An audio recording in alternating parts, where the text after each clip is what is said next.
সমস্যা হলো কি ভাই, এই মতামতটা তো দেবো আমি ধরেই বলি, এই যে আমার হাতে একটা টিস্যু আছে, ময়লা টিস্যু, এটা কিন্তু মানুষ পালাই দেয়।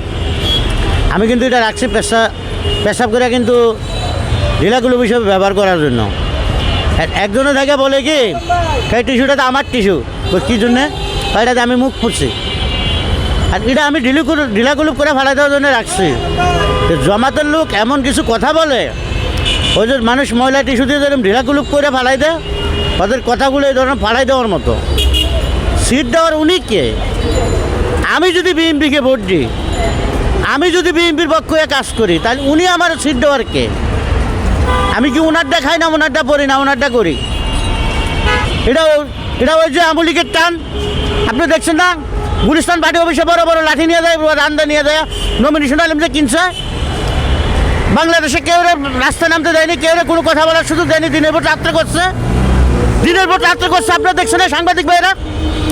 এই সব ওরা বলছে যে 20টি আসনের ভিতর একটা সিটও ঢাকা শহরে দিবে না, কি সাইজ করে বেড়াবে? সাইজ করে কি? আরে ভাই, একটা লাড়ি লইছি, কিন্তু কি করবো? একটা পতাকা টাঙ্গামো, এটা তো সাইজ করা লাগবে। আমি শুধু তাদেরকে একটা জিনিস বলতে চাই, তারা স্বাধীনের পরের থেকে 5 থেকে 6টা বিএনপির লোক আইসা পাইছে 18টা, 18 থেকে 28 হইতে পারে, 18 থেকে কিন্তু 80 হইতে পারে না। তারা ঢাকা 20 আসনের ভিতর 2-1টা পায় কিনা সন্দেহ আছে, নাকি সব কটা তো জামানো তারা করতে পারি না। ঠিক আছে, 100 শুধু 18 থেকে কিন্তু 28 হইতে পারে, 180 হইতে পারে না। ঠিক আছে, তাদেরকে শুধু আমি সংক্ষেপে এটুকু বুঝাইলাম, আর বেশি কিছু আমি বললাম না।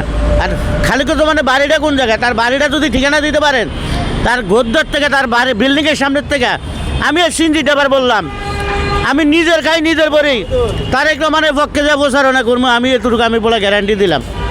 যদি পারে আমার গুলি করে মারিয়া লাগ,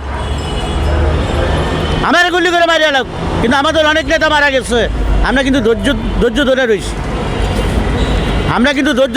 কিন্তু আমরা কিন্তু ধৈর্য হারা হইতেছি না। কারণ বাংলাদেশের জনগণ কিন্তু 17 বছর 18 বছর ধৈর্য ধরে রয়েছে, তাই মানুষের পক্ষে তাকায়, মানুষের দিকে তাকায় আমরা ধৈর্য ধরে রয়েছি।